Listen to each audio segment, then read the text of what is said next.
अब देखते हैं सुतीक्षण के आश्रम में जब राम की आगमन हुआ। सरभंग के आश्रम में बहुत प्रकार जाकर मार्ग में अनेक गहरी नदियां को पार करते हुए श्री एकांत में पुष्पमालाओं को देखकर अलंकृत था वह आश्रम। आश्रम में तपोसुक्त को बैठे हुए देखकर श्री राम ने कहा, है भगवान, मैं आपके दर्शन आया हूँ। तो फिर उन्होंने कहा कि हे राम, मैं आपकी प्रतीक्षा ही कर रहा था, अभी तक मैंने पार्थिव शरीर अपना त्यागा नहीं है। हे राम, तुझ इसी आश्रम में रहो। क्योंकि फिर इस अपनी प्रतिज्ञा को कहा कि मैं प्रतिज्ञा ले रखी है राक्षसों का वध इत्यादि की इन दुष्टता को मुझे करना है, तो मैं यहाँ पर ज़्यादा समय तक नहीं रुक सकता हूँ। तो इस आश्रम में बहुत दिन रहना उचित नहीं है। श्री राम संध्योपासना कर चुके, तभी सुतीक्ष्ण ने उनको अन्नपूर्वक सेवा की। अन्नपूर्वक सेवा करने के बाद सुतीक्ष्ण द्वारा सत्कृतों सीता लक्ष्मण सहित रात्रि में वहीं आराम किया। आश्रम में ही वहीं आश्रम में आराम किया। तो फिर भगवान, आप जैसे पूज्य व्यक्ति के, श्री राम कह रहे हैं, आप जैसे पूज्य व्यक्ति के से हम सत्कार को आकर के हमें बहुत गर्वित महसूस हुआ कि आपने कभी भी मतलब अधर्म कार्य नहीं की इस आश्रम में, मतलब कोई गलत नहीं होना दिया, सबके लिए अच्छी उपयोगिता, सबके लिए अच्छे प्रकार से सजा रखा है। सब आवश्यकता यहाँ पर है। आश्रम में बहुत उत्तम आश्रम है ये। तो मतलब यहाँ पर कभी गलत नहीं होगा, मतलब हमारी अच्छाई भी यहाँ पर रह जाकर के कम नहीं हुई। देखो, हर व्यक्ति की कहीं ना कहीं जाकर के अच्छाई बढ़ती है या कम होती है। तो हर व्यक्ति ऐसा कार्य हमेशा करता ही रहता है। 1 मिनट, ये देखो क्या हो गया, गलत हो गया। हर व्यक्ति अपने जीवन काल में ऐसा कार्य करता ही रहता है जिससे कि उसकी अच्छाई या तो बढ़ जाए या कम हो जाए। तो कह रहे हैं कि मैंने आपके आश्रम में रह करके हम बहुत सुखपूर्वक रहें, तब तक सूर्य का हम यहाँ पर जाने की आज्ञा लेते हैं, क्योंकि हमें अपनी प्रतिज्ञा का भी करना है। और आश्रम में इस प्रकार से है। फिर माता सीता माता आगे कहती है कि आपने प्रतिज्ञा क्यों ली निशाय का वध करना, क्यों आपने प्रतिज्ञा क्यों ली। श्री राम कहते हैं कि ज़रूरत, एक तो हमें दुख हो रहा है, किसी को कष्ट हो रहा है, कुछ कुछ मिल नहीं रहा, परंतु जो मिल रहा है उसको भी उसमें कष्ट देना, जो मिल सकता था उसको ना मिलने देना, ये राक्षस ऐसे बाध्य करते हैं। तो एक तो ऐसा आश्रम देखा श्री राम ने कि वहाँ पर ज़रूरत है, वहाँ पर अच्छे प्रकार सुतीक्ष्ण ऋषि का आश्रम, सब व्यवस्था थी कि जिससे कि दुख दूर हो सकता था, जिससे कि अच्छाई थी, सब आवश्यकता थी वहाँ पर। परंतु राक्षस जो आवश्यकता भंग कर रहे थे, उनका लिए उनका मर्दन आवश्यक है।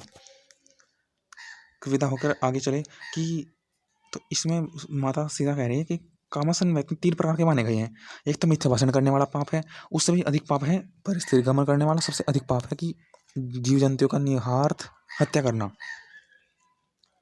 हे राघव, मिथ्या भाषण तो न कभी आपने किया है और न कभी आगे चलने की आपकी आशा है, तो चर्चा ही नहीं है। परंतु तीसरा भयानक दोष अर्थात मोहवश आप अपराध प्राणी की हिंसा।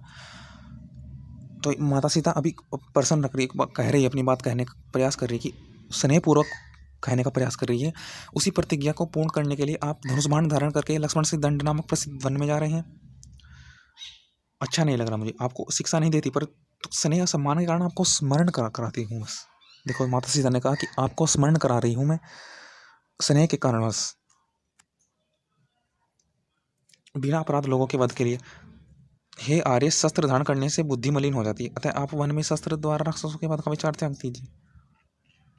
वो इसलिए कह रही है माता सीता कि हमारी अच्छाई कहीं ना कहीं कम ना हो जाए, क्योंकि शस्त्र से अहंकार आता है, आवश्यकता की भावना नहीं पता लगती कि आवश्यकता किस भावना के लिए, कि आवश्यकता का क्या उपयोगिता है, इस आवश्यकता के लिए हाँ पूर्ति होनी चाहिए, किस आवश्यकता के पीछे क्या प्रीति है, इस आवश्यकता के पीछे क्या दुख दूर करने की भावना है, वह भावना नहीं मिल जाएगी आवश्यकता पर ध्यान दुख दूर करने से, तो वह भावना कम ना हो जाए। माता सीता को ऐसा लग रहा था।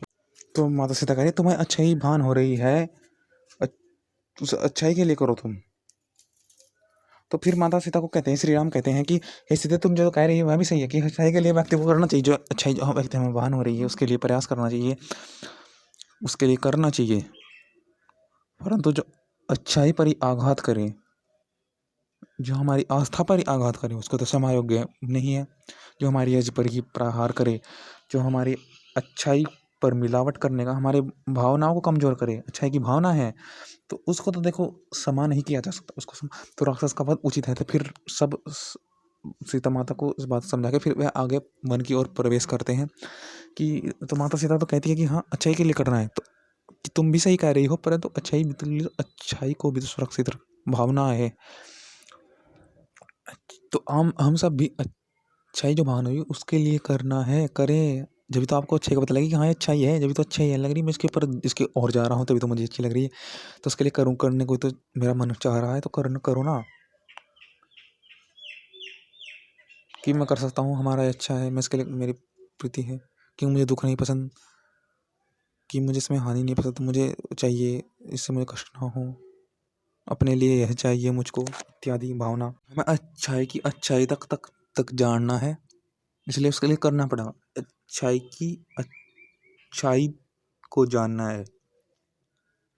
परंतु कि किसी का वध कर देते हैं तो फिर प्रतिभाव समाप्त होता है ना, तो अब माता सीता को ऐसा लग रहा है कि वध कर दिया, प्रतिभाव कम हो गया, भावना वह जो अभी बताई मैंने कि भावना, अगर किसी आवश्यकता के पीछे जो भावना है वह कम हो गई तो फिर क्या होगा, तो ऐसी कम नहीं होनी चाहिए। तो फिर श्री राम ने भी कहा कि भावना कम नहीं होगी, क्योंकि हम उसी पर लगे हुए हैं कि जो दुख तो है, परंतु दुख दूर होने वाला था, उसको राक्षस रोक रहे हैं, दुख को और दे रहे हैं, उससे निवारण करना जरूरी है। धर्म से ही धन की प्राप्ति होती है, धर्म से ही सुख की प्राप्ति होती है, अधिक क्या धर्म से ही सब कुछ प्राप्त हो जाता है। संसार में धर्म ही सारा है। ये सौम्य आप सब तपोवन में हैं, एक विशुद्ध मन में तपस्वी जैसा धर्मानुष्ठान करें।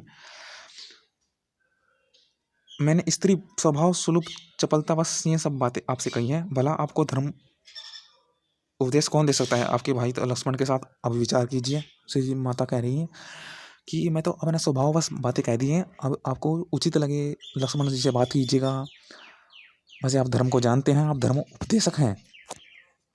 तो फिर श्री भगवान राम भी कहते हैं कि हे जानकी नंदी, मुझे आपके वचनों से भान हुआ कि आप भी कुल श्रेष्ठ की हो और कुल पुत्र होने से सूचक आपने मेरे हित की बात की है, प्रीति की मैंने आपको प्रीति मेरे में झलक रही है कोई, क्योंकि क्योंकि हे देवी मैं क्या कहूँ, अब मैं क्या कहूँ, जो तुमने कहा वो भी उचित है, परंतु अभी तो मैं कह चुकी है कि क्षत्रिय लोग धनुष बाण की इसलिए धारण करते हैं कि ताकि दुखियों का वो हो, परंतु तपस्वियों ने स्वयं मेरे पास आकर कहा कि मुझे दुख दूर करें, कि ऐसा राक्षस करते हैं।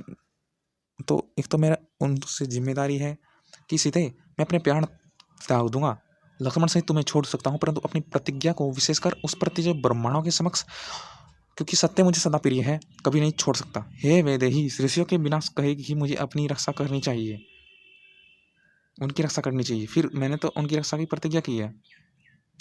तो मैंने स्नेह और सौहार्द से जो बातें कही हैं उनसे मैं संतुष्ट हुआ, क्योंकि अप्रिय मनुष्य को कोई उपदेश नहीं कर सकता। तुम तो प्रिय हो, तुम्हें तो मेरे मेरे लिए प्रिय हो, इसलिए तुमने प्रिय मानकर मुझे उपदेश किए हैं।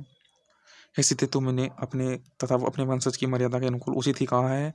तुम मेरी शायद धर्माचरणी हो तो प्राणियों से भी अधिक प्रिय हो, अतः मुझे उपदेश करने का देने का अधिकार है तुम्हारा।